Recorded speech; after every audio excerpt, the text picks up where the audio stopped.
this is Jim at Crawl Auto Parts. Tonight we're going to put on the KAP 7481PF. This bracket is for the passenger front or driver's rear on the big block Chevys. That includes everything from the 366 all the way up to the 8.1 liter 8100. And here's the bracket. It's just like the rest of our brackets. It's heavily built, U.S. product. We build them ourselves. And with this bracket comes a lot of hardware. Because there's different bolt lengths needed, sometimes there's spacers needed depending on the thickness of your manifold. Or the 8.1 always uses metrics almost 99% of the time.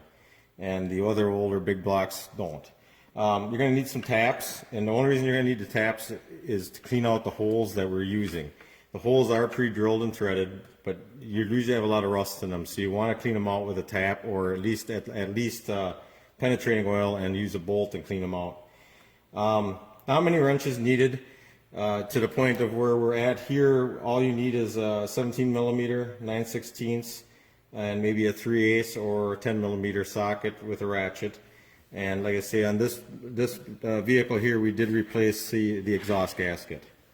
The big blocks are a little more notorious for blowing the gaskets than the small blocks. If you do have to replace gaskets, I absolutely recommend, no matter what, always using a stainless original OEM type gasket, not a composite. They don't hold up on these big blocks. Those composites are weak, and the stainless is the way to go.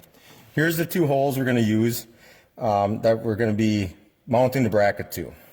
And like I say, these need to be cleaned out well. You don't want to have dirt in them, because if you break the bolts off in there, then we have nowhere to mount the bracket for you.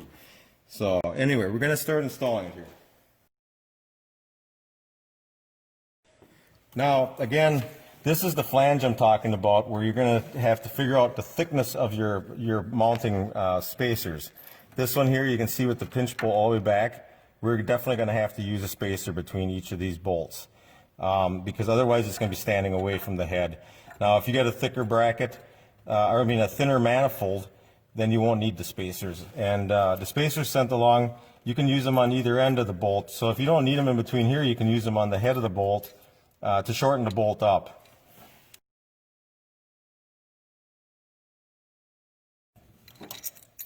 I prefer to put a little anti-seize on the bolts so they do not stick into the casting of the head, and it helps you get them securely tightened down too, that they don't bind. And as you can see, I used one spacer underneath this side. And with this bolt, I used, quite a few spacers that we have along. And if you don't have enough, you can always, grab a washer or something. We just don't want to bottom the bolt out before it tightens the bracket. Then it won't securely hold itself. Okay. The mounting bolts you can pull just secure. They don't have to be ridiculously tight. Just pull them down snug. As you can see, I'm not even using the full handle of the ratchet to tighten it. You can use a torque wrench if you want to, but not totally needed. If you use a torque wrench, there are torque specs in the instruction sheets. That is long. So just snug them down. Again, as you can see, not real hard.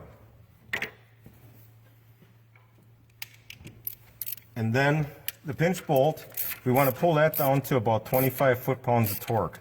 If you don't have a torque wrench, you can obviously tell, and I can say I'm using the ratchet with my fingers.